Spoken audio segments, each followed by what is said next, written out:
Welcome back to the Papa Meat channel. How you doing? How you doing? Come on in and sit on down because today we're talking about vigilantes. Finally, boys, we get to talk about Batman. Just kidding, we're talking about online predator catchers. Woo! There's a new craze going on. A new form of vigilantism that's been taking over the internet for the past couple of years. You're probably wondering what I'm saying, right? We're talking about online predator catching. Yes. Would you have a seat over in that chair, please? Not that one. W.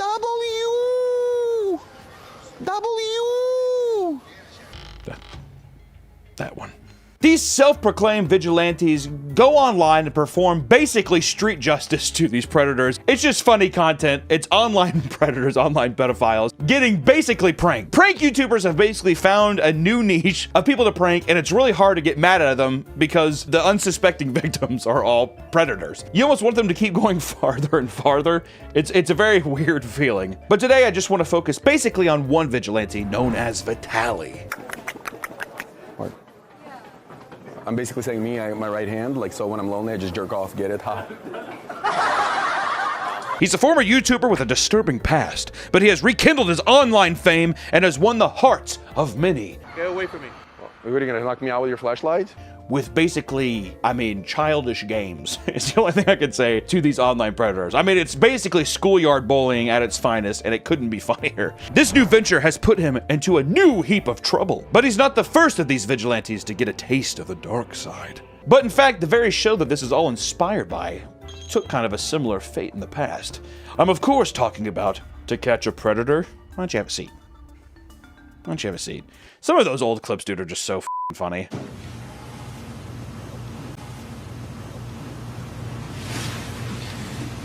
Could you explain yourself? I'm sorry. It's like a guy walking in with like Capri Sun and condoms, and he's just like, Brittany? The Slender Man walks out and he's just like, why don't you have a seat? What's weird too is they always have a seat. I'm sure that there's people who are like, oh, and they run off. But I would say 99% of them are like, I was just here, I was just passing, I was making sure she's okay.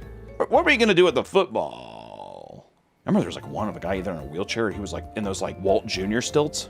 I thought you wanted to be shaved down there. Today's video is sponsored by Fume. We all have bad habits in our life. Hell, maybe I eat a little too much. Hell, maybe I drink a little too much. These are all bad habits, my God. But Fume is here to leave it all behind. Fume is an award-winning flavored air device that helps you say bye-bye to bad habits and hello to happier and healthier living. Fume doesn't use vapor, nicotine, or toxic flavors, making it a great guilt-free alternative that you can take anywhere. Plus, you can reach for the device anytime you need to calm your anxiety with their movable, snappable magnets. I'm sure you're thinking, it's air, what could that taste like? Well, listen up! Fume has an array of core flavors, but they just came out with a couple new ones, such as Cinnamon Hearts, Spearmint Ice, and Black Licorice. Orange Vanilla used to be my favorite, but Spearmint Ice has a sweet mint taste that I just love. Fume has served over 300,000 customers, and you can be the next success story. For limited time, use my code PAPAMEAT to get your free Fume base when you order the Journey Pack. It's the all-new magnetic stand for your Fume device. Head to tryfume.com, that's tryfum.com, and use code PAPAMEAT or scan the QR code on screen and get your free Fume base when you order the Journey Pack today. Thank you, Fume, so much for sponsoring the video, and back to the video. To Catch a Predator was an American reality TV show that ran from 2004 to 2007. In the show, Chris Hansen would host undercover sting operations where they caught adults trying to meet up with children they met on the internet just to hang out and eat pizza or drink a couple wine coolers. I'm sorry. Can I eat pizza and have a couple wine coolers with my bros? I'm kidding! And the show really did showcase how extremely demented some of these people are. You want to explain yourself? Especially the parts where they had, like, voice actors, like, read chat logs and some of the most depraved shit. What you looking for? I don't know. You? Well, hot sex. What else? I remember as a kid, I was just like my back was against the wall, like, get these people away from me, please. Mom, protect me. The show worked with a watchdog group called Perverted Justice, as well as local law enforcement agencies for sting operations, but even they faced many legal challenges. Critics argue that the show's methods bordered on entrapment, where the suspects might not have committed a crime without the encouragement and the facilitation by decoys, which I don't agree with, Nick. Well, you entrapped me. That's why I became sexually attracted to this thing. That's why I sent those messages. It'd be kind of funny though if you did see the messages and they're just like, but you wouldn't say this, pussy. You're like, oh, no, I'm not a pussy. I will say this, and yeah, like immediately a SWAT team breaks into their house. I did. He did. It was a double dare. They were tempted by the fruit. Yeah, they were. It's not even the devil. It's God being like, are you sure you don't want this? And they're just like, okay, fine. The public airing of the confrontations raised questions about privacy rights of the suspects, especially those who were not convicted. Suspects who were not convicted or had the charges dropped could potentially sue for defamation, arguing that the public exposure caused undue harm to their reputation and personal lives. Because especially back then when it's on a big TV show, because that was Dateline. That's NBC. It's like one of the biggest networks out there. If your face is out there, especially back then, ain't no coming back from that. Nowadays, people do some shit on the internet, in like a month it's gone. Like there's some things obviously people will remember, but back then, people were talking about it. They were like, remember the guy with the blue polo? His face looked like this. He's like, what a f***ing creep. Then in 2006, one of the most controversial incidents occurred in Murphy, Texas, with suspect Louis Bill Conrad, who sewer-slided himself as the police attempted to arrest him. He allegedly exchanged pictures with a perverted justice volunteer posing as a 13-year-old boy. And Chris Hansen, they're like, Chris, don't come out. And he's like, why don't you have a... Where is he? Where is he at? He never appeared for the meeting with the minor, but in Texas, the meeting never actually has to occur for the intent to be established. Texas is just like, I don't care. Here's the gun. Put it in your mouth, freak. Due to the increasing legal challenges and criticism about the ethical implications of its tactics, To Catch a Predator was unfortunately canceled. This was just the fuel, and what soon came after with the internet was the actual flame that ignited all of these new vigilantes that come up and take the power for themselves. No longer were they beholden to a network. They had the goddamn internet. Following the format's popularity, several YouTube channels and internet vigilante groups adopted similar methods to expose predators, such as Anxiety War, Creep Catchers, and Predator Poachers. Honestly, all of them better than To Catch a Predator. To be fair, Predator Poachers? Are you f***ing kidding me? How good is that? That's pretty good. These channels will meet up with predators they're exposing and show them the chat logs and info they found out about them to expose them to the world as sexual predators. Most of these channels are doing this without assistance of law enforcement and are acting on their own form of justice, aka street justice, baby. Hooah! It's not what it's looking like to me, Stuart. Look, I'm sorry, it won't happen again. I think it's a bit late to say I'm sorry it won't happen again. It's happened. I'm going to come off this website as soon as I get home. Stuart, Oh, for God's sake! Oh, for God's sakes! And the best thing about these online predator hunting shows is that there's really no rules or regulations. So they just like trap these motherfuckers and put a mirror up to them and then make them confront the reality of the situation. I always love some of these clips because it's like in a guy's backyard. And it's just like a guy with a cell phone. And that's all you need now to have like perfect image quality. You don't need a huge film crew anymore. He's just like, just say what you did. And people know, they're like, I'm forever. In a matter of seconds, millions of people could see this. It's fucking wild. But we want to start off with Alex Rawson, who created Predator Poachers in 2019. His channel makes a show out of the event by forcing the person they caught to call their spouse, their family members, their employers to admit basically everything they've done. In a way, you like feel bad because they're human beings, but it's like with what they're doing, it's even worse. But dude, having like a man call his wife and be like, hey, so I was meeting a 13-year-old here, and you can just like hear the person screaming on the other end of the line. It's like gut-wrenching. I was texting this person for a little while, and I didn't know, I was gonna tell him to go home, but he's here and he's saying he's gonna call the cops on me if I didn't call you. Oh no, I never said that. I never said anything about law enforcement. I never said that. I never said that. You decided to call her and notify her, okay? Okay, so I'll call you and I'll call you more later, okay? Hello. Hey, excuse me? Yes, they're monsters, but it's hard. I mean, like, it's just creepy, I guess. These monsters are wearing the mask of human beings. So in a way, it's like, you're like, oh, I feel wrong watching this. I mean, it gets pretty fucking dark very fast. As time has gone on, he has begun to work with police as well. And many of these people get arrested and charged for what they're doing. But there are plenty of videos of him and just his team doing it. Two of the arrests that they like to claim on their website are the firefighter Christopher Jones, who was sentenced to 33 years in federal prison. That's a pretty sweet score. That's like the Jaws part where you see the big shark up there and they're like, we called that motherfucker. And David Dunn, who was sentenced to 30 years in federal prison as well. God damn. 63 plus years of just being like, there goes your life. Hope it was worth it. One of the more infamous videos was exposing the YouTuber internet personality EDP445, aka Eat That Pussy 445. Catastrophically huge meme. Well, I was actually coming out here to pick up a cupcake. I would say he was like a pretty well-liked YouTuber, funny, you know, he's like kind of one of the legacy YouTubers. He's been around for a long time. But then it comes out that this is happening and it's real and it's the most awkward interaction ever. Prior to the sting operation, there were unverified accusations circulating online about EDP. But they were largely dismissed due to the lack of concrete evidence and because big YouTuber, people have parasocial relationships with him, they're just like, I doubt it, you know, whatever. And also it's just hard to accuse somebody of something without concrete evidence. On April 18th, 2021, the Predator Poachers team confronted EDP in Bakersfield, California, where he believed he was meeting with the underage girl. The confrontation was recorded and streamed live on YouTube and other social media platforms. The team presented chat logs and other evidence showing that EDP had engaged in explicit conversations and planned to meet the decoy for inappropriate reasons. Since the incident, EDP has had his YouTube channel and multiple social media accounts banned, even though he keeps coming back like a goddamn moth to flame. I mean, there's just no coming back from this one. There's no way. I think he's trying to pull a Kevin Spacey. Kevin Spacey's in a f***ing movie now? He was crying on TV. I have no money. Oh, I didn't see that. He was crying saying like, I have to file bankruptcy. I have to file bankruptcy. The American Beauty money has ran out. As of the last update, no official criminal charges have been filed against EDP, despite the evidence presented by the Predator Poachers. The lack of immediate law enforcement involvement in the initial sting operation complicated potential legal proceedings. Though he was also recently caught, again, trying to meet up with another minor. Or that's going to become a kind of important piece of information, is that because it was not done properly the first time, nothing can really be done. And then also now we see that the person is just going to do it again. Yes, it's an extremely funny piece of entertainment, but we're going to see that, like, you need to go through the actual processes for things to be done. And I do tip my hat to Alex Rosen for getting the other two people. 30 plus years is extremely f***ing awesome. But in a lot of instances, you just need to do it correctly the first time, or it could muddy up all kinds of waters. A lot of police and district attorneys have said that the vigilante form of catching criminals is bad, and they want them to stop doing it without police help because it can hurt ongoing investigations and even ruin the chances of conviction, as stated with EDP before. The vigilantes doing these things often don't know the correct way of wording things or gathering evidence, and it can cause the people that they're catching not to face any consequences at all for what they've done. With all these things circulating and the rise of this kind of content becoming a popularity, we finally get to come to the carnal. We get to come to the person that we wanted to talk about today, which is Vitaly. I got molested by Hunter Biden.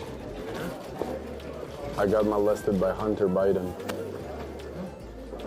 Which, if people might have known him, he's been a f***ing character. I mean, he's got a criminal past. See this girl jogging. Last thing I remember is, please help, and I tried to hug her, and she pushed me, or whatever, and I hit her, and I realized what I was doing on top of her, and I'm like, what the fuck? There was that part, I remember back in the day watching one of those award shows, and he was just like, oh, you probably expected me to show my small penis or something, haha. But what about my soft dick, huh? Oh, you think I'm kidding?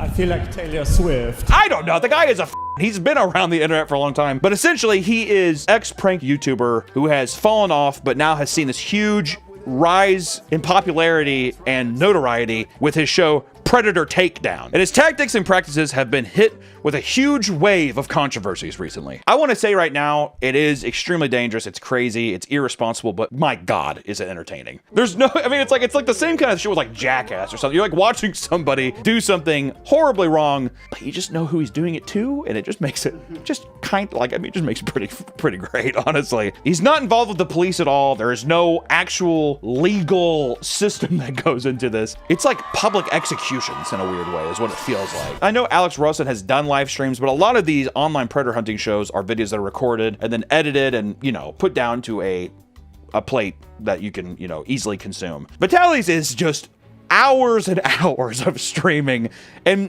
hours of him basically berating these online predators. A 73-year-old suspect was knocked out after a bystander assaulted him. He hit his head on the pavement and started bleeding. He's out in public a lot of the time and people know where he's at. So not only are you streaming yourself where people can easily access you, but you're also inciting a mob of being like, hey, I'm meeting up with a pedophile, let's kick the shit out of this guy, which sounds awesome, but it's a great way for people to get in a lot of legal trouble. And his whole thing is, it's almost like a deal with the devil. He'll either call the cops or he will perform something extremely humiliating and live to thousands and thousands of people, which will garner probably millions of eyes over the course of clips channels and all kinds of things. So of course people are like, yeah, just put me online, I don't give a shit. Don't call the cops, just do whatever you want to me. And some of the humiliations that he does are just like so fucking weird, man. There's a clip of a suspect who has the choice of either getting the police called or wrestling an alligator. There has to be some kind of like PETA outrage by it. They taped that motherfucker up and they're like using him like a spear. And now one of the alleged predators is filing a 17-count lawsuit against Vitaly. And it's one of the first guys that was, I'm pretty sure it was the first guy that he was ever on his show or stream. The lawsuit claims that Vitaly wrongfully accused the man of being a predator, and he was physically and mentally abused in a vicious attack. It was. And like, the bad thing too is it's all recorded. It's done in the most unprofessional way where it's hard to look at it and not be like, what the hell? what is this? Out of context, it does look like a person just getting berated. He also claims that he joined Vitaly's website for adult entertainment and was engaging in consensual adult communication before being entrapped by Vitaly. He says Vitaly edited the video to make it seem like he was meeting a 15-year-old boy in the edited video. It's so f***ing scummy and stupid because it's like, dude, we did the whole live stream. What are you talking about? Like, that's such an easily disprovable thing. It's just stupid. The video has the camera crew chanting certified lover boy, certified pedophile after the Kendrick Lamar Drake beef song, but the entire group of people was chanting it. I mean, it looks like a goddamn blood sacrifice in the video. Certified lover boy, certified pedophile. Whack, whack. Vitaly's streams where he's supposedly catching tons of pedophiles has already gotten a lot of backlash. When he's catching predators, he isn't just catching them and having the police come and arrest them. You boys need help? No, back up. He messes with them and does things like forces them to shave their heads, they have to strip, and they even have to run away while throwing fireworks or flashbang grenades at them while they're laughing. And also, he's been bringing a lot of like controversial YouTubers, celebrities, streamers, all kinds of things to help him. It looks like a fucking weird episode of like Ghost Adventures. They're like bringing them along to go hunt these predators, and you have people like Lil Pump showing up. You have Ty Dolla $ign in that. Like, what the hell are you guys even doing here? And they're going there and they're just like, oh, are you a predator? You like to touch kids? What's up? Trying to meet the 15-year-old? It's the fucking weirdest thing. Which you even have our boy, our lovely child, Aiden Ross, coming in. And Aiden Ross and Vitaly offered to let a predator go outside and see the cops or eat an extra hot gummy bear for their game show. Do you want to play our game show? No? We have a hot gummy bear. You want to eat it? We have cops outside, so you're gonna have to do game show or police. So it's either you go toss to the cops or you eat this hot gummy bear. Once again, it's very funny watching people squirm and be in pain, especially when they're pieces of shit like this. But it's like, why not just give them to the cops, dude? Or just fucking have them eat the gummy bear and then just push them outside anyways. Like, what the fuck? Which he has people like have to eat hot candy, and then he kind of like scolds them like a schoolyard bully, basically saying, is it making you hard? Candy. Is it to get you hard? Oh, it makes you hard. It's like shit that you would say in 3rd grade to have the kid in the back of the class be like, stop bullying me! And here's just a list of some of the things that have happened on these streams. A random fan of the stream comes up and punches a 73-year-old accused pedophile, knocking him out, hitting his head to the pavement. There's blood everywhere, and Vitaly sits in his van talking about how his career's probably over again. They shave a predator's head. Vitaly pisses on a predator's face. Vitaly and Ty Dolla $ign shave the head and throw flashbangs at a predator as he runs away. A suspect gets assaulted by a bystander. One of the suspects gets slapped around. Vitaly grinds on a suspect. Vitaly attacks a predator. Vitaly supposedly catches the Space Jam producer and writer of the movie. What life am I in? Oh, did someone say another flashbang? And there's a lot of fake crying for views, clicks, and just to make the whole thing look so stupid, and you know, the whole thing's a joke. Beside Aiden Ross and Ty Dolla $ign, other celebrities have joined his hunts and become regular guests in each event. A lot of the celebrities that he's bringing on these streams, it's not like they're all angels anyways. I mean, for the love of God, he's had some people with a high stack of controversies as well, like Sneeko, who's not a big fan of mine. Controversy number 1. He's had his own list of controversies. Or you have legitimate criminals like Charleston White on his fucking stream, dude. Who the fuck are you to be calling these people out as well? Yes, these people are fucking monsters, but don't act like you're some vigilante as well, dude. Because he is a prankster, and because pranksters are notoriously known for faking content, hiring paid actors for these things, it isn't out of the realm of possibility that these are fake, and a lot of people are accusing Vitaly of faking this content in general. Mostly because of the lack of evidence and the sheer bizarre nature of these confrontations, how it's always convenient. Also, it's such like weird stuff, not to speculate too much, but it's like, they're just in like random alleys, just in a lot of places where there's not a lot of people around. Yes, they do have some on streets, and I'm not saying that they're all fake, but motherfuckers picking pedophiles off a tree like they're goddamn apple. So who knows? Like, it could be a mixture. I don't know. And because of that too, it just makes the entire thing even more of a joke and more of a mockery. And it kind of like also makes the severity of the situation once again feel a little watered down, and you're not supposed to take it as seriously, even though it is something that is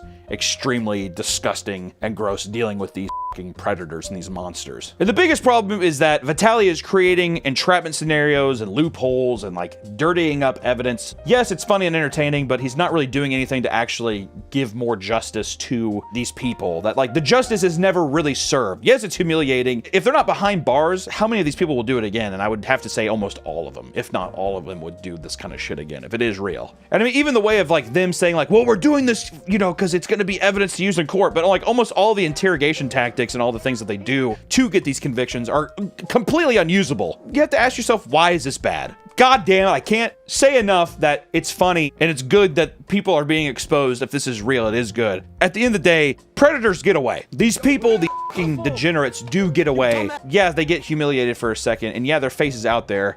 If the entire thing feels like a watered down mess, then they get humiliated for what, like a couple weeks? How long is it until they're completely forgotten, or nothing is really done to actually make them be aware in new neighborhoods they're living in, new places they live? There's no way to really prosecute. There's no way to really contain them. As shown in the above clips, with the coercion, unlawful detainment, and even physical abuse, the admissions and evidence are inadmissible. Even going as far as to somewhat insinuate that they are the law enforcement, but unfortunately, they are not.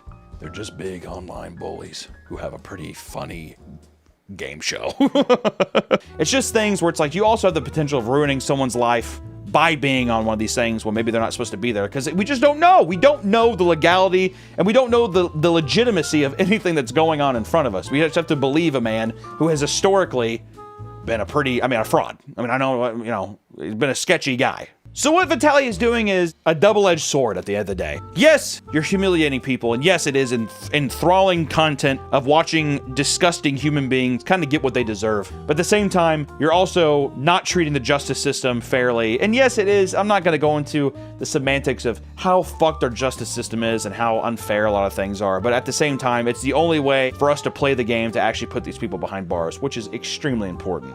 It's a weird thing of, can you have justice and entertainment together? In a lot of ways, I bet you can, but I bet a lot of ways it's all fabricated to actually make it seem fun and feel like justice and entertainment can exist. Because a lot of times justice is very cold and it's not entertaining. And it's long and it's a hard process. Versus entertainment is here to, are we really actually trying to stop anything or do anything good? Or are we just trying to get likes and views? Because at the end of the day, it's hard to justify. It's hard to make this a legitimate case of something that is a positive thing. Yes, albeit very funny. Not gonna say that. I'm all for exposing these pedophiles and, you know, getting them off the goddamn internet, but we have to do it in a way where actual shit happens. That's what I advocate. Hunter Hancock, 2024. Get the pedophiles off the street. Any president would win if that was their tagline, get the pedophiles off the street. How could you argue against that? Oh, so my tagline's not good enough? But thankfully, you know, a lot of these people are still being exposed, and there is some good to it. I'm not gonna say it's all negative, but it is something interesting that's happening right now. I mean, the 17-count lawsuit thing is just happening right now. It's pretty crazy, and I thought that it was something interesting to bring up because pedophiles suck. Controversial opinion. Pedophiles suck, and you want these things to be able to happen, but we have to go in the right ways about it. I feel like people mix the entertainment with the justice side. They both can't exist in harmony. The only person that could probably do it is like Mr. Beast, because he gives back, right? Beast Hunting, new game show. Especially Jimmy's like all buff now. He goes down and like tackles and like beats people to death with a baseball bat or something. That'd be, I mean, you know, why not? While this content is extremely entertaining and it has been for 20 plus years over the various sources, I think we can all agree that the right things need to happen to make sure that justice is properly served. We need to do it the right way. And with that, that's all I got for you today. I appreciate you watching. See you in the next video. Bye-bye. No, I'm actually looking for a black guy to eat ass today. Well, nigga, let's do it. We outside. Bing bong, motherfucker. We outside. Eat this ass all day, nigga. Hello, we outside. Stop playing with the kid. Stop, bro. What? George Floyd? George Floyd. Let's take the nigga dead. Oh, I thought it was...